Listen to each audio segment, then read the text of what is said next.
Hi everyone, Sphinx here, and today I'm going to show you my altar. So I guess we could start with just my wand here. This is not my first wand, actually. It's my second wand. My first one was just a stick. So what we have here is we have a quartz crystal at the end, a point. I don't know what wood this is. But it's covered in rose gold colored wire, and then we have some, like, I guess imitation deer skin that's dyed a blue-green, and then you have some feathers hanging off of it because it corresponds to air for me.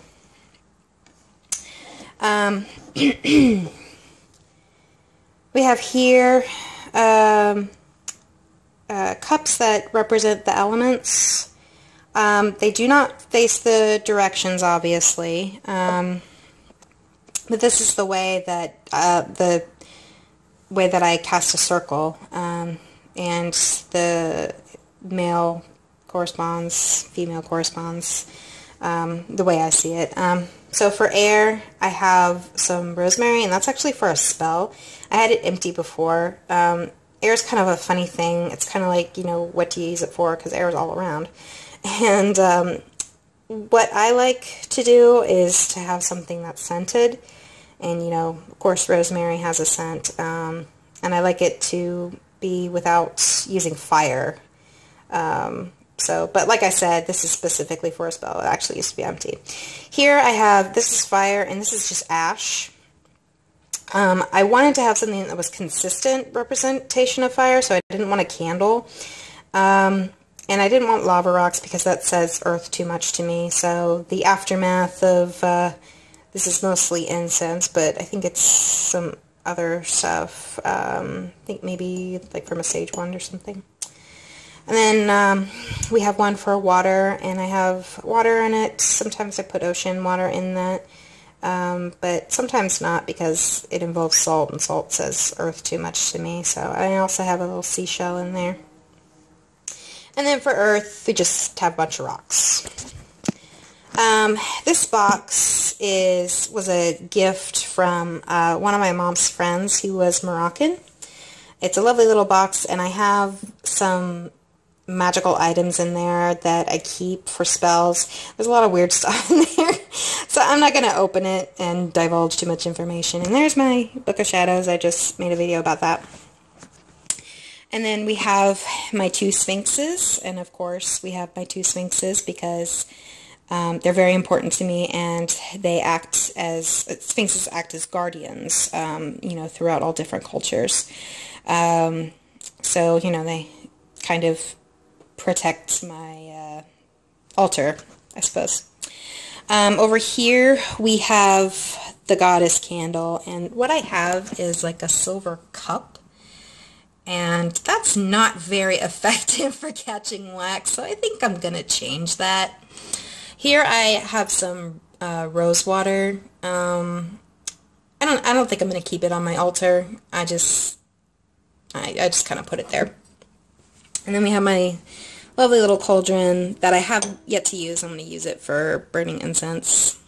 And then over here on the god side, we have the god candle with the golden bowl.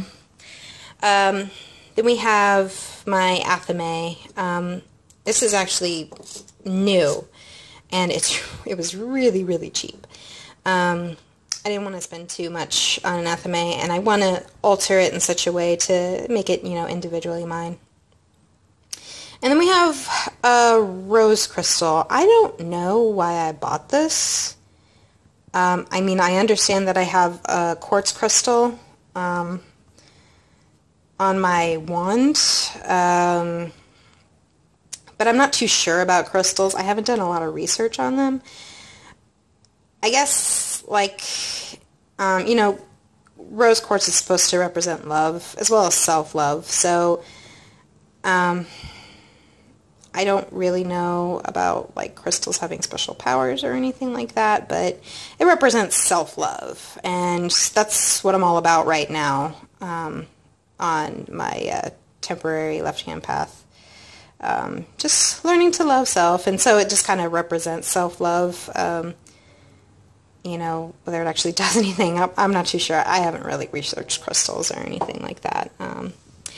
But, you know, despite all that, I've always loved crystals. I actually wanted to be a geologist when I was 6, and then I took geology in college, and that's actually the class I did the worst in.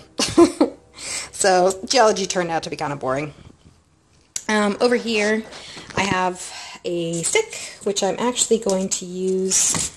Oh, God, it got caught. I'm actually going to use to make a besom or besom, however you pronounce it. I don't know what wood this is.